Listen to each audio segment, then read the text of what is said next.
ఇవాళ ఒంగోలుకు వెళ్తున్నారు మాజీ మంత్రి బాలినేని శ్రీనివాసరెడ్డి. ఎన్నికల తర్వాత మోహన్ చాటేశారు. ఆయన కౌంటింగ్ తర్వాత కుటుంబంతో హైదరాబాద్లోనే మకాం వేశారు. కొంతకాలంగా పార్టీ కార్యక్రమాలకు కూడా దూరంగా ఉంటున్నారు. వైఎస్ఆర్ జయంతి వేడుకల్లో కూడా బాలినేని పాల్గొనలేదు. ఇప్పటికే చాలామంది కార్పొరేటర్లు కూడా వైసీపీని విడిపోయారు. త్వరలో బాలినేని సైతం పార్టీ వీరబోతున్నారని ఒక ప్రచారం కూడా జరుగుతోంది. ఇక ఓటమి బాలతోనే పార్టీకి దూరంగా ఉన్నారంటున్నారు సన్నిహితులందరూ కూడా. ఇక పార్టీ మార్పు లేదన్నారు మరికొంతమంది అనుచరులు. ఇవాళ బాలినేని నోరు విప్పుతారా, సంచలన ప్రకటన చేస్తారా? ఇన్ఫాక్ట్ ఆయన జనసేనలో చేరబోతున్నారని పెద్ద ఎత్తున ప్రచారం కూడా జరుగుతోంది. సో ఈ నేపథ్యంలో పెద్ద ఎత్తున ఉత్కంఠ రేపుతోంది. ఇప్పటికే ఒంగోలుకు సంబంధించిన చాలా మంది కార్పొరేటర్లు కూడా పార్టీని వీడారు. అయితే బాలినేని శ్రీనివాసరెడ్డి తమను పట్టించుకోలేదు. ఆయన పూర్తిగా ఎన్నికల ఫలితాల తర్వాత ఇక్కడి నుంచి మకాం మార్చారు. హైదరాబాద్లోనే పూర్తిగా ఆయన ఉంటున్నారంటే కూడా కొంతమంది పెద్ద ఎత్తున తమ యొక్క మాటలు కూడా చెప్పారు. సో ఈ నేపథ్యంలోనే బాలినేని తిరిగి ఒంగోలుకి వెళ్ళడం అనేది రోజు పెద్ద ఎత్తున సంచలనం రేపుతోంది, ఉత్కంఠ రేపుతోంది. ఆయన పార్టీ మార్పు విషయంలో ఏం మాట్లాడబోతున్నారు, పార్టీ నుంచి అధికార పార్టీలకు వెళ్ళినటువంటి ఆ కార్పొరేటర్ల గురించి ఏం మాట్లాడబోతున్నారు, తన అనుచరులు కార్యకర్తలకు ఎటువంటి దిశానిర్దేశం చేయబోతారో చూడాల్సిన పరిస్థితి అయితే కనబడుతోంది. సో మొత్తం మీద బాలినేని ఒంగోలు టూర్ ప్రత్యేక ఆకర్షణల కొంది. ఒంగోలు మొత్తం కూడా ఒకసారి మాట్లాడడం. మనతో పాటు జాయిన్ అవుతున్న ప్రతినిధి శ్రీనివాస్. శ్రీనివాస్, సో బాలినేని పూర్తిగా కౌంటింగ్ తర్వాత మకా మార్చారు. ఆయన అక్కడ లేకుండా పూర్తిగా హైదరాబాద్లో ఉంటున్నట్టుగా పెద్ద ఎత్తున జరిగింది. ఇప్పుడు ఎక్కడ చూసినా కూడా కార్పొరేటర్ అందరూ కూడా పార్టీ మారారు కూడా. సో ఇన్ఫాక్ట్ ఓటమి ఫలితాలు నేను చేదు అనుభవం చూశారు కాబట్టి ఆయన అక్కడి నుంచి వచ్చారన్నట్టుగా కొంతమంది చెప్తున్నారు. సో ఏం చేయబోతున్నారు, బాలినేని పార్టీ మారుతారని ఒక ప్రచారం కూడా జరిగింది. సో ఈరోజు టూర్స్ ప్లాన్ ఏంటి, ఏ రకంగా ఉండబోతోంది, ఎటువంటి మీటింగ్స్ కండక్ట్ చేయబోతున్నారు, పార్టీ మార్పు విషయం ఎటువంటి ప్రకటన చేయబోతున్నారు? మనోజ్, అది మొత్తానికైతే ఇది ఒక సెన్సేషనల్ గా చెప్పుకోవచ్చు. ఎందుకంటే జూన్ 4 కౌంటింగ్ తేదీ మధ్యాహ్నం నుంచి కూడా మాయమైనటువంటి బాలినేని శ్రీనివాసరెడ్డి మాజీ మంత్రి వర్యులు ఇప్పుడు మొదటిసారిగా జిల్లాకి అంటే ఒంగోలు నియోజకవర్గానికి రానున్న నేపథ్యంలో కూడా మొత్తం ఒక చర్చ అయితే జరుగుతుంది. ఇంతకాలం నియోజకవర్గానికి అదేవిధంగా పార్టీ క్యాడర్ కు దూరంగా ఉన్నటువంటి బాలినేని శ్రీనివాసరెడ్డి ఇప్పుడు ఎందుకు రాబోతున్నారు అనేది ఒక పెద్ద ప్రశ్నగా మారింది. దీనికి అనేక కారణాలు. గతంలో ఎన్నికలకు ముందే 6 కార్పొరేటర్లు, ఎన్నికల తర్వాత మరొక కార్పొరేటర్ ఆ పార్టీ వీడారు. ఇది బాలినేని వ్యూహంలో భాగంగా మారారా లేకపోతే ఇది పార్టీని కావాలని వీడారు అనేది ఒక ప్రచారం జరుగుతుంటే, పార్టీ ఓటమి బాట పెట్టినటువంటి బాలినేని శ్రీనివాసరెడ్డి త్వరలో పార్టీ మారబోతున్నాడు. అది టీడీపీకి ప్రయత్నాలు గతంలో చేసినప్పటికీ టీడీపీలో పూర్తిగా ద్వారాలు మూసుకుపోయిన నేపథ్యంలో మరోసారి జనసేన వైపు కూడా ఇప్పుడు ప్రయత్నాలు అయితే చేస్తున్నారని చెప్పేసి కూడా నడుస్తున్న పరిస్థితి ఉంది.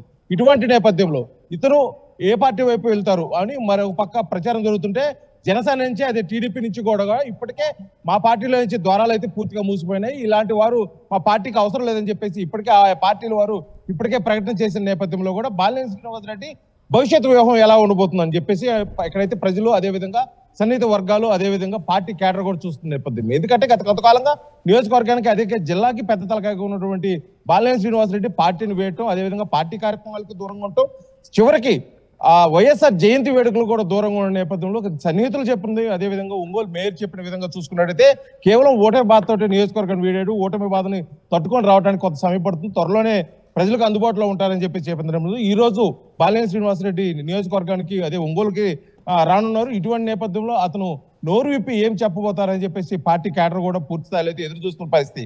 ఎందుకంటే ఇతను పార్టీ మారబోతున్నారు. అదేవిధంగా కూటమిలో ఉన్నటువంటి ఒక పెద్ద తలకాయ, ఒక హోదాలో ఉన్నటువంటి ఒక అతను పూర్తిగా సహాయ సహకారాలు అందిస్తున్నారు బాలినేని శ్రీనివాసరెడ్డికి పార్టీ మారేదాని కోసం కూడా అని చెప్పేసి అదొక ప్రచారం జరుగుతుంటే అది ఏమి లేదని సన్నిహిత వర్గాలు చెప్తున్నాయి. ఇది మొత్తానికి ఒంగోలు నియోజకవర్గానికి బాలినేని శ్రీనివాసరెడ్డిలో పెద్ద కన్ఫ్యూజన్ ఉంది. ఎందుకంటే పార్టీని వీడబోతున్నాను అనే విషయానికి బలం చేకూర్చే విషయం. ఎందుకంటే త్వరలో ఒంగోలు నియోజకవర్గ బాధ్యతలు కూడా పార్టీ మారబోతున్నాయి.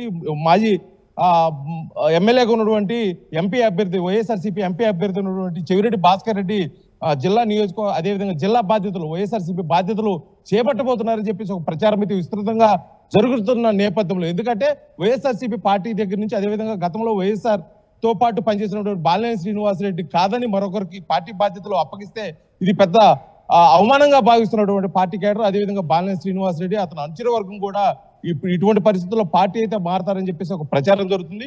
ఇది ఏమి లేదని చెప్పేసి ఇప్పుడు ప్రస్తుతానికి తాత్కాలికంగా చెప్తున్నప్పుడు కూడా ఇంతకాలం నియోజకవర్గానికి అదేవిధంగా జిల్లా క్యాడర్కి పార్టీ నాయకులకి దూరంగా ఉన్న బాలినేని శ్రీనివాసరెడ్డి ఈ రోజు ఒంగోలు రావడానికి ప్రధాన కారణమై ఏమై ఉండొచ్చు అని చెప్పేసి కూడా ఒక పెద్ద రాజకీయ విశ్లేషకులు పెద్ద చర్చ అయితే శ్రీనివాస్ ఈ జరుగుతున్న రోజు పరిస్థితి. టూర్ కానీ ప్లాన్స్ ఏంటి అంటే పార్టీకి చాలా మంది కార్పొరేటర్ కూడా గుడ్ బై చెప్పి అధికార పార్టీలకు వెళ్ళిపోయిన నేపథ్యంలో ఎటువంటి దిశానిర్దేశం చేయబోతున్నారు? ఇన్ఫాక్ట్ ఆయన పార్టీ మారేటువంటి పరిస్థితి లేదంటే కూడా చాలా మంది అనుచరులు చెప్తున్న నేపథ్యంలో సో తమ కార్యకర్తల్ని కానివ్వండి నాయకులను కానివ్వండి కాపాడుకునే ప్రయత్నం మీటింగ్స్ ఏర్పాటు చేయబోతున్నారా?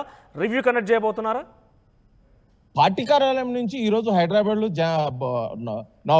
వందే భారత్ ఎక్స్ప్రెస్ లో ఒంగోలుకు రానున్నారు. ఉదయం 11 గంటల సమయంలో 11 గంటల సమయానికి రైల్వే స్టేషన్ కి భారీ సంఖ్యలో కార్యకర్తలు, అభిమానులు, అదేవిధంగా పార్టీ శ్రేణులు, కార్పొరేటర్లు ప్రతి ఒక్కరు కూడా హాజరు కావాలని చెప్పేసి వైఎస్ఆర్సీపీ పార్టీ కార్యాలయం అదేవిధంగా బాలినేని పార్టీ ఆఫీస్ నుంచి కూడా ఒక సందేశం అయితే రావడం జరిగింది. కాకపోతే భవిష్యత్ కార్యాచరణ ఏ విధంగా పోతుంది? సమావేశం ఏర్పాటు చేస్తారా, లేకపోతే నేరుగా ముఖాముఖిగా పాత్రికేయులకి తమ మనోగతాన్ని తెలియజేయబోతున్నారు, లేకపోతే అతనిపై వస్తున్న ఏదైతే ఊహాగానాలు ఉన్నాయో పార్టీ మారబోతున్నాడు అని చెప్పేసి, అదేవిధంగా జిల్లా పార్టీ పగ్గాలు వేరే వాళ్ళకి ఇవ్వబోతున్నారని చెప్పేసి, అదేవిధంగా అతనిపై వస్తున్న అనేక అవినీతి ఆరోపణలు, అదేవిధంగా బెట్టింగ్లు కూడా అతని మీద జరిగాయి కాబట్టి ఆ బెట్టింగ్ లో చాలా సొమ్ము సంపాదించుకున్నాడు, హైదరాబాద్ పోయి ఇదంతా కలెక్ట్ చేసుకునే దానికోసమే హైదరాబాద్ వెళ్ళాడని చెప్పేసి అతనిపై వస్తున్న ఆరోపణలకి ఒక ఫుల్ స్టాప్ పెట్టే విధంగా ఏదన్నా ప్రకటన చేస్తారనేది బట్టి పూర్తిగా ఎదురు చూడాల్సింది. ఇప్పటికీ పార్టీ కార్యాలయం నుంచి వచ్చిన సమాచారం మేరకు ఇటువంటి కార్యక్రమాలు అయితే ఏం లేవు.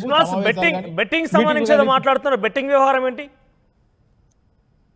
ఎన్నికల సమయంలో కూటమి ప్రభుత్వం ఇక్కడ ఆంధ్రప్రదేశ్ లో ప్రభుత్వం స్థాపిస్తుందని చెప్పేసి హైదరాబాద్ లో బాలినేని శ్రీనివాసరెడ్డి కూటమికి అనుకూలంగా బెట్టింగ్లు పెట్టారని చెప్పేసి ఇది ఇక్కడికి దావనంలో వ్యాపించిన వార్త. కాకపోతే దానికి అధికారికంగా ఎటువంటి లెక్కలు కానీ సాక్ష్యాలు కానీ నేపథ్యంలో అది పెద్ద చర్చగా మాత్రమే జరిగింది. ఇది ఈ నేపథ్యంలో ఇక్కడ స్వతహాగా ఎన్నికల సమయంలో అతను పెట్టిన ఖర్చు పోయినప్పటికీ, అతను ఓడిపోయినప్పటికీ కూడా అతను హైదరాబాద్ లో అతని తరఫున బినామీలో లేకపోతే అతని తరఫున అనుచర వర్గమో ఎవరైతే ఉన్నారో వాళ్ళు కూటమికి అనుకూలంగా బెట్టింగ్లు పెట్టారు. ఎన్నికల సమయంలో కూటమి ప్రభుత్వం అధికారంలోకి వస్తుంది, అది గెలిచిన నేపథ్యంలో ఆ అమౌంట్ కూడా కలెక్ట్ చేసుకున్న దానికోసం పోయారని చెప్పేసి కూడా కొంతమంది చెప్పుకునే నేపథ్యంలో దీన్ని ఎవరు కూడా అంటే ఇటు ప్రతిపక్షంలో కానీ ఇటు వైఎస్ఆర్సీపీలో కానీ ఎవరు కూడా అధికారికంగా ధృవీకరించలేదు. కాకపోతే ఈ వార్త అయితే పూర్తిగా రాజకీయ వర్గాలు అయితే పూర్తిగా చర్చ అయితే నడుస్తున్న పరిస్థితి. ఇటువంటి నేపథ్యంలో ఇన్ని రోజుల తర్వాత రావటం ఆ పార్టీ మారుతాడా లేకపోతే పార్టీలను కొనసాగుతాడా లేకపోతే భవిష్యత్ కార్యాచరణ ఏమిటి అనేది మొత్తం కూడా ఒక క్వశ్చన్ మార్క్ గా ఉన్న పరిస్థితి అయితే ఉంది. రైట్ శ్రీనివాస్. ఇక మాజీ మంత్రి బాలినేని శ్రీనివాస్ రెడ్డి ఎన్నికల నేపథ్యంలో ఫలితాల రోజు మాయమయ్యారు అక్కడి నుంచి ఒంగోలు నుంచి. ఇక తిరిగి ఈ రోజు మరోసారి ఒంగోలు ఆయన వెళ్ళబోతున్నారు. అయితే ఎన్నికల ఫలితాల నుంచి కూడా ఆయన ఓడిపోయారు కాబట్టి ఆయన ఆ ఓటమి చెవి చూసిన తర్వాత ఇక తిరిగి నియోజకవర్గాలు అడుగు పెట్టలేరు, నియోజకవర్గాలు ఎవరు కూడా అందుబాటులో లేరు. అయితే ఆయన సైతం పార్టీ మారబోతున్న ఒక ప్రచారం జరిగింది, కానీ అనుచరులు మాత్రం దాన్ని కొట్టిపారేస్తున్నారు. కొంతమంది కార్పొరేటర్ కూడా ఇప్పటికే అధికార పార్టీలకు వెళ్ళిపోయారు. సో ఈ రోజు ఆయన టూర్ కొంత ఉత్కంఠ రేపుతోంది. ఏం మాట్లాడబోతున్నారు, ఆయన కూడా పార్టీ మారుతారా, అసలు ఏం జరుగుతోంది, అధికార పార్టీలో తను తీసుకొని సుముఖంగా ఉన్నారా, ఇన్ఫాక్ట్ ఇన్ని రోజులు జరిగిన ప్రచారాలకి ఆయన కూడా చెక్ పెట్టబోతున్నారా, ఆయన ఏం చెప్పబోతున్నారు, నోరు విప్పుతారా లేదా అనే విషయం మాత్రం చూడాల్సిన అవసరం అయితే ఉంది.